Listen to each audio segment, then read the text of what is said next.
क्या बताइए दोस्तों, कैसे हो आप सभी लोग। शंभुनाथ की कृपा से सब ठीक ठाक होगा और आगे भी होगा। मॉर्निंग हो चुकी है गाइज और सुबह 11:15 का टाइम हो रहा है। और दवा मैं ले आई हूँ, होम्योपैथिक की दवा लेके आई हूँ। ये देखिए होम्योपैथिक की दवा है जो वो लेके आई हूँ। और उन्होंने कहा, डॉक्टर साहब ने कहा कि जुकाम बिगड़ गया। उन्होंने कहा बस ये बोला, जुकाम बिगड़ गया है, आराम करना, ठंड से बचना। मैंने कहा आराम वो ही नहीं होता है बस, और ठंड से क्या बचोगे। तो यहाँ पे मैं बता दूंगा, इसकी लब सुरभि को दादी के पास भेज दिया था। और यहाँ पे फिर उसके बाद मैंने दलिया बनाया था। और लब के पापा फिर मेरे को है ना दवा वगैरह देकर फिर वो मेरे को घर छोड़कर चले गए थे। यहाँ फिर मैं दलिया बना लूँगी। और इसके बाद यहाँ पे जो ये देखिए गाइस, ये दूध है जो कि है ना ऐसे की ऐसे रखा है, ना बच्चों को दे सक रही, ना मैंने लिया, ना लब के पापा ने, कुछ नहीं किया, मन ही नहीं हो रहा। तो यहाँ पे हल्का सा नमक डाल दूँगी दलिए में और है ना दूध के साथ ले लूँगी। और सारा सब कुछ है, अभी तो रूम के अंदर सब ऐसे ही पड़ा हुआ, मन ही नहीं हो रहा था। और यहाँ पे फिर अभी ये दूध रखा हुआ, इसे बॉईल वगैरह भी करना है मुझे, लेकिन हिम्मत नहीं हो रही थी। लेकिन है ना मेरा पेट खाली था तो मुझे ना दलिया बना लिया था, सब्जी बना दी थी मैंने। और ये लगभग है ना 2-2:30 बजे का टाइम हो रहा होगा। तो सब्जी बना दी थी मैंने। लब के पापा खा के नहीं गए थे, उनका भी अंदर से मन दुखी हो रहा था। फिर यहाँ पे मैंने थोड़ा सा दलिया ये मैंने लिया है, लब के पापा के लिए भी निकाल के रखा था इसमें से, क्योंकि मेरे को है ना ऐसे नहीं खुद से खाया जाता, मैं निकालती ज़रूर हूँ। तो यहाँ पे गौ माता आ गई थी। और उसके बाद ये लगभग शाम का टाइम है और इस टाइम मेरे कस्टमर भी आ गए थे गाइस। और मैंने उनसे मना की थी, लेकिन है ना मेरे कस्टमर बोले कि वो हम मेरे से ही करवाते हैं काम। तो वो बोल रहे थे कि फिर थोड़ा अंदर से वो हो जाता है कि वापस लौटना पड़ता है। तो फिर मैंने जैसे तैसे उनकी थ्रेडिंग वगैरह कर दी थी, ब्लीच वगैरह करवाई थी, ज़्यादा काम नहीं किया था मैंने। फिर उनसे मना कर दिया, मैं ज़्यादा नहीं करवाऊँगी। और यहाँ पे शाम का तो गाइस मैं बता दूं कि अगर मैं अंदर हूँ, मुझे पता नहीं होगी गौ माता आ गई हैं, तो वो मेरे गेट को बजाती हैं और बता देती हैं कि मैं आ गई हूँ। और क्योंकि मुझे पता चल गया, एहसास होने लगा है कि वो ही आई हैं, तो मैं उनके लिए मेरे को फिर कुछ ना कुछ रखना ही पड़ता है। तो ये तो शाम का वक्त था, तो मैंने उनके लिए ये बना के रख दी थी। और भी सुबह का भी था, तो वो मैंने कुछ निकाला था, वो भी उनको दे दिया था। तो यहाँ पे पराठा और ये पपाया लग के पापा ने काट के रख दिया था। तो मेरा तो ये है गाइस कि अभी तो मेरी ठाकुर जी भी बैठे हुए हैं, ठाकुर जी को भी नहीं भूख लग रहा है, ठाकुर जी भी नहीं नहा रहे हैं, ना मैं नहा रही हूँ। तो सब ऐसे ही चल रहा है, बस प्रभु के नाम का निकाल देती हूँ और गौ माता को खिला देती हूँ।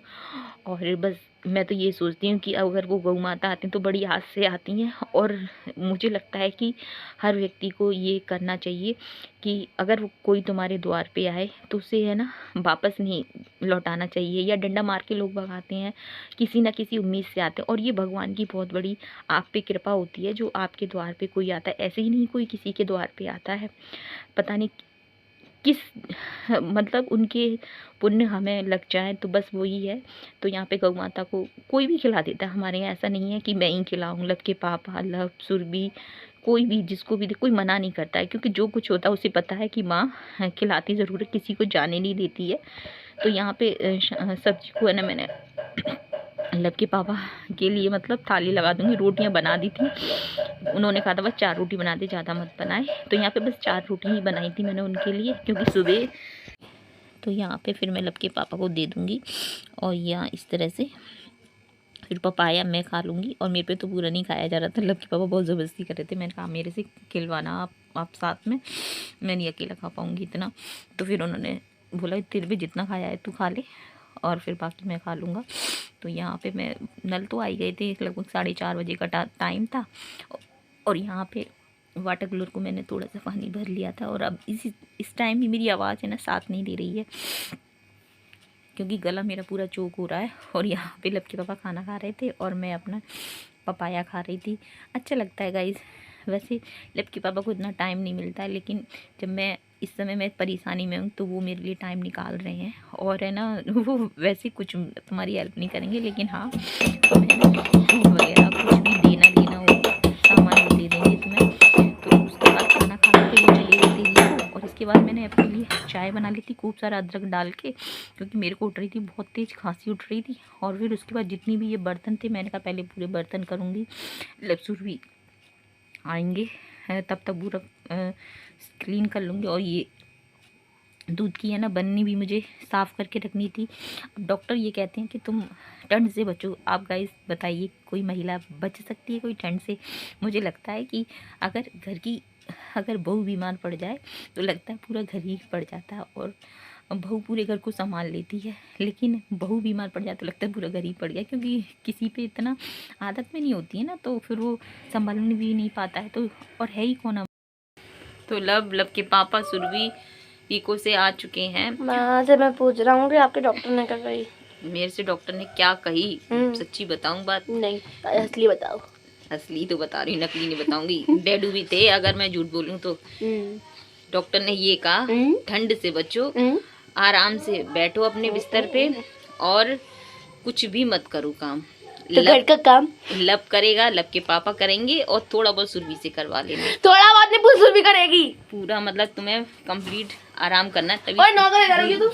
देखो गाइस, नौकर की शक्ल देखो, तभी तुम्हारी नौकर की शक्ल देखो, हमारे थोड़ी से नौकर की। क्योंकि है ना वो बोल रहे थे कि वैसे तुम बैठने वाली नहीं हो, रेस्ट करो आप, बेड रेस्ट। तो जितने भी किचन में बर्तन हैं और दूध की बननी है वो मांजनी है, दूध है ना वो बॉईल करना है, और जो कढ़ाई रखी है ना वो बॉईल किसी मुझे मत दो। नहीं, और उस कढ़ाई है ना सब्जी वाली, वो कढ़ाई मांजनी है। मुझे नहीं पता भैया, मैं तो नहीं करूंगी इसमें। मैं क्या क्या बोल रही हूँ? पीछे देखो आपके, वो क्या इतना कर पाएगी? लब के पापा ही कोई करना है। लब के पापा थक गए हैं, उनको सोने दो, देखने दो, क्यों उनके पीछे पड़ी हो? तो गाइस वीडियो को करूंगी एंड, मिलेंगे नेक्स्ट वीडियो में। और आपको पता है अभी तो ऐसे ही अभी तो वीडियो बन रही है गाइस, तो बच्चों पे बिल्कुल भी ध्यान नहीं देना ना, घर पे। ओ माँ, रहने दे सुरभि मेरे को, और कुछ भी ध्यान नहीं दिया जा रहा है। देखिए ब्लॉग बना दिया जा रहा है। कितना छोटा हो गया। ये वाला बिस्किट मंगाया था मैंने, क्योंकि खाना तो मैं खाऊंगी नहीं, दलिया में थोड़ा सा है वो ले लूंगी गरम करके। चाय बना दी है, चाय पी लो। मना कर दी क्या? नहीं खाना, मेरी नहीं मना करी। उन्होंने कहा कि हल्का खाना खाओ, उन्होंने कहा कि सुरभि का खाना बंद कर दो, हल्का खाना खाओ। तो खाने की इच्छा ही नहीं हो रही है। मैंने दुश्मनी की उनकी। गाइस वीडियो करूंगी एंड, मिलेंगे नेक्स्ट वीडियो में। आप मेरी वीडियो को सपोर्ट करना, बस इतना ही कहती हूँ। अभी क्या करूँ, जो चाहते हैं वो हो नहीं पाता है, लेकिन कोई बात नहीं है। जो अभी कष्ट के दिन है वो निकल जाएंगे, और भगवान जानते हैं कि हमारे जो बच्चे हैं उन्हीं पे वो कष्ट देते हैं जो उनको सहन कर सके। तो जय हिंद साथियों, जय श्री राम। जय श्री राम।